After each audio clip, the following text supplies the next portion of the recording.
అరే మాలా మాదిగా హిందువులకు అన్యాయం జరిగితే మాట్లాడని గాడిది కొడుకులారా అంటున్నా. మీరేం రా రేపు పొద్దుగాల హిందూ దేశం వచ్చినాక మమ్మల్ని కాపాడతారు?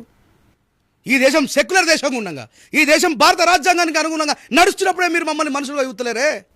45 రోజులు మాలా మాదిగలు మాలేసుకొని 46వ రోజు హనుమాన్ జయంతి రోజు మాల తీసేసి గంగా స్నానం చేసి మాలను అక్కడ పెట్టేసి దేవునికి దండం పెట్టుకొని గుండు తీసుకొని వచ్చి జాతరలో చేయని భోజనం వడ్డిస్తున్నారు. వీళ్ళంతా ఈ మాల తీసేయడానికంటే ముందున్న వ్యక్తులే మాల తీసేసి భోజనం వడ్డిస్తే అక్కడ ఉన్నటువంటి మున్నూరు కాపు సామాజిక వర్గం, ఇటు అరవింద్ గారి సామాజిక వర్గం, అటు బండి సంజయ్ అనే సామాజిక వర్గం, వాళ్ళు ముట్టిన అన్నాన్ని పప్పుని కింద ఉలకపోసేసి వాళ్ళని కొట్టి మాలమాది కూడా ముట్టిన భోజనం మా ఊరందరికి వడ్డిస్తావా అన్నాడు. దాని మీద నేను పోరాటం చేసిన.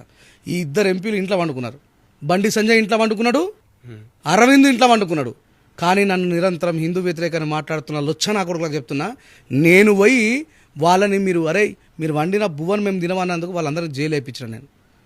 మరి వీళ్ళిద్దరు పోయి ఏడవన్నారు. వీళ్ళు హిందుత్వ ధర్మ పరిరక్షకులు కదా, రోజు ప్రొద్దున లేవగానే మాట్లాడేది. బండి సంజయ్ అన్న మాట్లాడతారా? అరవింద్ గారు మాట్లాడతారా? మరి వీళ్ళ పార్టీ ఎజెండా ఏంది? ఈ దేశాన్ని హిందూ దేశంగా మార్చడం. అరే మాలా మాదిగా హిందువులకు అన్యాయం జరిగితే మాట్లాడని గాడిది కొడుకులారా అంటున్నా. మీరేం రా రేపు పొద్దుగాల హిందూ దేశం వచ్చినాక మమ్మల్ని కాపాడతారు? ఈ దేశం సెక్యులర్ దేశంగా ఉండగా, ఈ దేశం భారత రాజ్యాంగానికి అనుగుణంగా నడుస్తున్నప్పుడే మీరు మమ్మల్ని మనుషులుగా యువతలేరే. రేపు పొద్దుగాల హిందూ దేశం మీద మా పరిస్థితి ఏంది?